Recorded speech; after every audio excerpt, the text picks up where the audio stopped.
Par exemple, en demi-fond, il est d'usage, en début de cycle, d'utiliser des tests afin de déterminer la vitesse de course de chaque élève.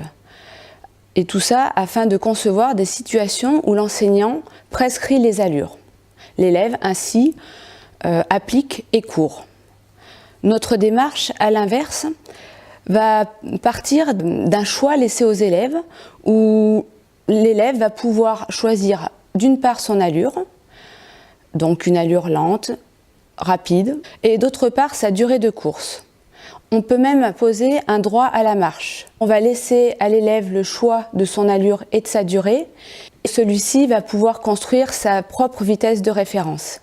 Donc toujours dans l'activité demi-fond, dans une situation de course au point, il s'agirait pour les élèves, de manière individuelle pour commencer, de marquer un maximum de points avec comme possibilité, donc on leur laisse le choix, la marche sur la largeur, le trottinement sur la longueur, ou même, et même c'est ce qu'on va chercher, la vitesse en sprint à sa VMA. Donc la VMA, c'est la vitesse maximale de chaque élève qu'il peut maintenir au moins sur 3 minutes, et cette vitesse sur la diagonale.